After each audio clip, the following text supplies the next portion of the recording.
সাইয়েদনা আবু সাঈদ আল খুদরি রাদিয়াল্লাহু তাআলা আনহু বর্ণনা করেন, আমরা একবার মরুভূমিতে সফর করছিলাম। হঠাৎ দেখলাম মানুষের জটলা ডিঙ্গিয়ে ভেতরে যেয়ে দেখি এক লোক শুয়ে আছে, আর অন্য লোকেরা মন্ত্র পড়ে ফু দিচ্ছে। উল্টাপাল্টা মন্ত্র পড়ে ফু দেয় না? আমরা ছোটবেলায় শুনতাম বাচ্চারা এরকম ছুমন্তর ছুমন্তর ছুমন্তর ছু কালী কুত্তার। তো এগুলো পড়ে ওরা মন্ত্র পড়তো। তো উনি যে দেখলেন কি কি মন্ত্র পড়ে এই লোককে ফু দিচ্ছে, উনি বললেন কি হয়েছে? সবাই বলল আমাদের নেতা সাইয়্যিদুল হাই, হাইমানি গোত্র, এই গোত্রের নেতা সাপ কামড় দিয়েছে, বিষে এমন নীলাভ হয়েছে দেহ মনে হয় মারা যাবে। কি করা যাবে? তোমরা কি কোনো রুকিয়া ঝাড়ফুঁক জানো? উনি বললেন জানি। তাহলে আসো একটু ঝাড়ফুঁক করো। উনি বলল শর্ত আছে, আমাদেরকে ছাগল দিতে হবে, এক পাল ছাগল। আরেক বর্ণনায় এসেছে 30টারও অধিক ছাগল। সবাই বলল আমাদের নেতা, এর যদি কিছু হয়ে যায় আমরা নেতৃত্ব শূন্য হয়ে যাব, ছাগল লাগুক আর ওট লাগুক, তুমি আসো। সাইয়েদনা আবু সাঈদ আল খুদরি রাদিয়াল্লাহু তাআলা আনহু পড়তে আরম্ভ করলেন, আলহামদুলিল্লাহি রাব্বিল আলামিন আর রহমানির রহিম মালিকি ইয়াউমিদ্দিন ইয়্যাকা না'বুদু ওয়া ইয়্যাকা নাস্তাঈন اهدنا الصراط المستقيم صراط الذين أنعمت عليهم غير المغضوب عليهم ولا الضالين পড়েন আমিন। উনি এটা পড়ে ফু দিলেন। ফু দিতে দেরি মুহূর্তের মধ্যে সোয়া লোকটা বসে গিয়েছে। আবার ফু দিছে, এবার দাঁড়ায় গেছে। আরেকবার ফু দিছে, হাঁটতে শুরু করছে, একেবারে সুস্থ। সবাই তো অবাক, টাসকি খেয়ে গেছে। আবু সাঈদ আল খুদরি রাদিয়াল্লাহু আনহু বলে, টাসকি পরে খাও, আগে ছাগল দাও। ওরা ছাগল নিয়ে আসছে। সাইয়েদনা আবু সাঈদ আল খুদরি রাদিয়াল্লাহু তাআলা আনহু আনন্দে এবার ছাগল নিয়ে সাহাবাদেরকে নিয়ে রওনা। পথিমধ্যে লেগেছে প্রচন্ড ক্ষুধা, তখন তারা কয়েকটা ছাগল জবাই করে খেয়েছে। খাওয়ার পরে পেট যখন ঠান্ডা, তখন ব্রেইন সচল। উনি চিন্তা করতে আরম্ভ করলেন, হায় রে, কোরআন দিয়া ঝাড়ফুঁক করে যে ছাগল নিয়ে আসলাম, এটা যে খাইলাম, এই ছাগল নেওয়া জায়েজ হয়েছে কিনা এই মাসালা তো নবীরে জিজ্ঞেস করি নাই। মদিনাতে যে জিজ্ঞেস করবো। মদিনায় যেই আল্লাহ রাসূল সাল্লাল্লাহু আলাইহি ওয়াসাল্লামের দরবারে যে জিজ্ঞেস করলেন, ইয়া রাসূলুল্লাহ, এমন এমন ঘটনা, ঝাড়ফুঁক করে আমরা ছাগল এনেছি, এটা কি জায়েজ হয়েছে? আল্লাহ রাসূল সাল্লাল্লাহু আলাইহি ওয়াসাল্লাম বলে, জায়েজ হয়েছে মানে অবশ্যই জায়েজ হয়েছে, কোরআনের দাম বাড়ায় দিয়ে আসছো মিয়া। ছাগল কিছু থাকলে আমার ঘরে পাঠায়। সুবহানাল্লাহ পড়তে পারলেন না? ওয়ালাকাদ আতাইনাকা, বুখারীর হাদিস, ওয়ালাকাদ আতাইনাকা সাবআম মিনাল মাসানি ওয়াল কুরআনাল আযীম। নবী হে, নিত্য পাঠনীয় সপ্তবাক্য দিয়েছি, যেই দোয়া পড়ে ফু দিতে দেরি অসুস্থ ব্যক্তি সুস্থ হতে দেরি হয়। এজন্য আল্লাহ ইরশাদ করেন, অনুনাজ্জিলু মিনাল কুরআনি মা হুয়া শিফাউ ওয়া রাহমাতুল লিল মুমিনিন ওয়া লা ইয়াজিদুয যালিমিনা ইল্লা খাসারা। এই কোরআনকে আমি শিফা হিসেবে নাজিল করলাম, এই কোরআনকে আমি রহমত হিসেবে নাজিল করলাম, এই কোরআনকে আমি তোমাদের জন্য হেদায়েত হিসেবে নাজিল করলাম। তোমাদের কোরআন রহমত এনে দিবে, বরকত এনে দিবে, শিফা এনে দিবে, কিন্তু জালেমদেরকে কিছু এনে দিবে না। ঠিক কি না? ওয়ালা ইয়াজিদিয যালিমিনা ইল্লা খাসারা। জালিমদের অকল্যাণ করবে, জালিমদের কল্যাণ নাই এই কোরআনে। জালিম যদি হেদায়েতের নিয়তে কোরআন পড়ে তাহলে কল্যাণ পাবে, তা না হলে কল্যাণ পাবে না। তো এখন থেকে আমরা যদি অসুস্থ হয়ে যাই, যেই সূরাটা পড়ে আমরা ঝাড়ফুঁক করব, সূরাটার নাম আরো জোরে বলেন, ফাতিহা। এই সূরাটা কোরআনের ধারাক্রম অনুসারে 1 নম্বর সূরা, নাম্বার 1। কয় নাম্বার? 1 নম্বর। এই সূরাটা মক্কাতুল মুকাররমায় নাজিল হয়েছে, তাই এটি মাক্কি সূরা। আসলে প্রতিদিন এই সূরাটা পড়ি, এই সূরাটার তাৎপর্য কি, মর্মবাণী কি আমাদের জানার দরকার আছে না? কিন্তু আমরা অনেকেই জানি না। জানি? আরব বিশ্বে দেখবেন ওনারা যখন তারাবির সালাত পড়ে, আযাবের আয়াত আসলে কাঁদে। পাকুন্দিয়ায় আপনারা কাঁদেন? জান্নাতের আয়াত আসলে দরাজ গলায় তেলাওয়াত করে, আপনারা কি করেন?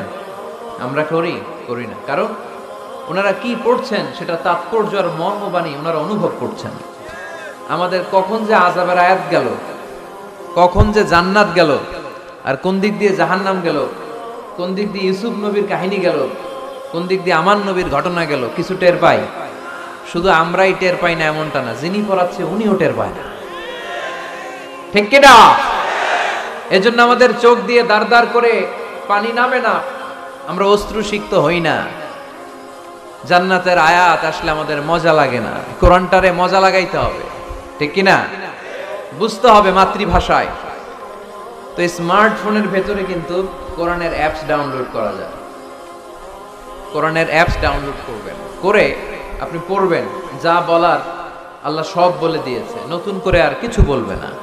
বলবে এই কোরআন শুরু হয়েছে বিসমিল্লাহির রহমানির রহিম দিয়ে, বা দিয়ে, আর শেষ হয়েছে যে সূরা দিয়ে, সূরাটার নাম সূরাতুন নাস।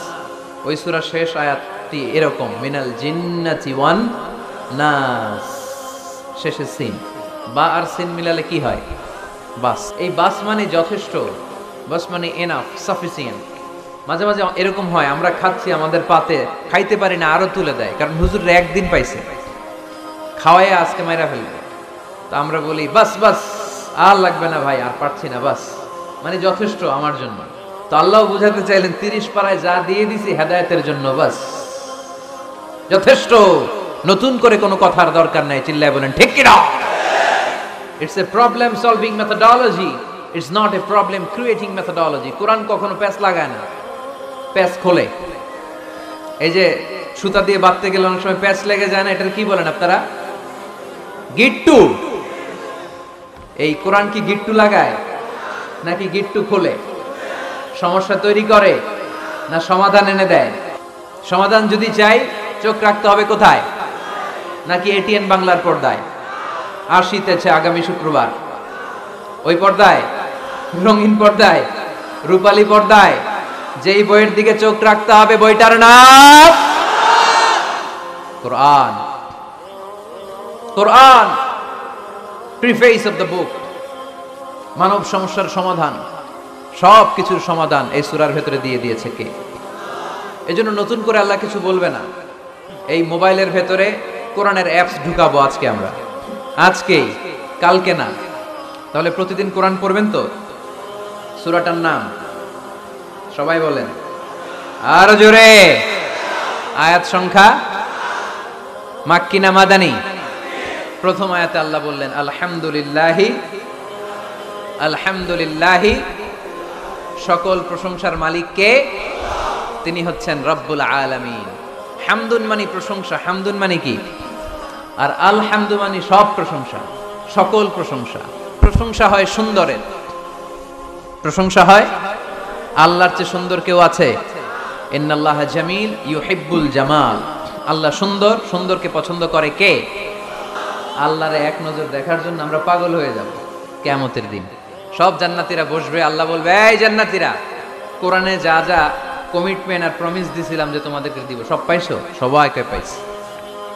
একজন পিছন থেকে দাঁড়ায় বলবে একটা পাইনি। কি পাও নাই? আপনারই তো পাইনি, আপনারই তো দেখি না।